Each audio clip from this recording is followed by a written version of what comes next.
हे guys, जय Shri Krishna and welcome back to my channel.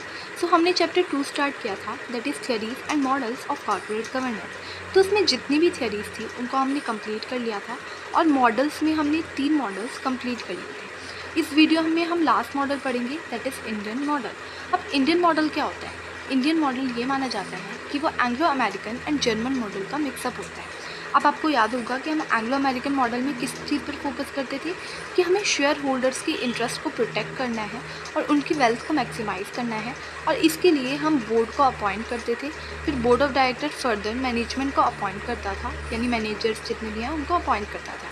वहीं German model पे किस चीज़ पे फोकस किया गया था कि हम जर्मन मॉडल में जितने भी बोर्ड ऑफ डायरेक्टर्स हैं, यानी चाहे वो सुपरवाइजरी बोर्ड हो गया या फिर मैनेजमेंट बोर्ड हो गया, उसको हम अपॉइंट करते थे, और जो कि फर्दर कंपनी की मैनेजमेंट से रिलेटेड जितनी भी एक्टिविटीज़ हैं उनको ऑपरेट करता है। यानी एंग्लो अमेरिकन मॉडल में फोकस किया गया था कि हमें शेयर होल्डर के इंटरेस्ट को प्रोटेक्ट करना है, लेकिन उसके लिए हम बोर्ड ऑफ डायरेक्टर्स को अपॉइंट करते थे। वहीं जर्मन मॉडल में फोकस किया गया था कि हमें बोर्ड को, यानी सुपरवाइजरी बोर्ड और मैनेजमेंट बोर्ड को अपॉइंट करना है।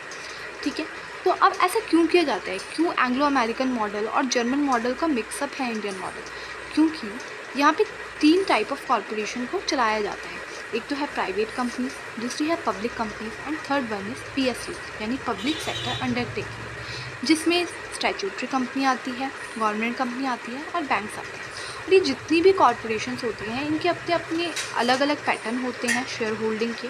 तो इस वजह से इंडियन मॉडल में Anglo American and German model को यूज़ किया जाता है, क्योंकि हर एक कंपनी अलग अलग तरीके से रन करती है, तो उसके अपने अपने अलग अलग तरीके होते हैं।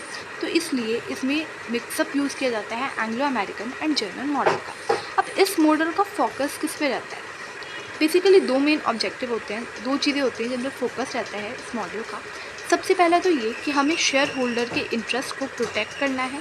दूसरा ये कि हमें बोर्ड ऑफ डायरेक्टर्स को अपॉइंट करना है, जो कि फर्दर मैनेजिंग डायरेक्टर्स को अपॉइंट करेंगे और कंपनी की जितनी भी एक्टिविटीज़ हैं उनको मैनेज करने में हेल्प करेंगे।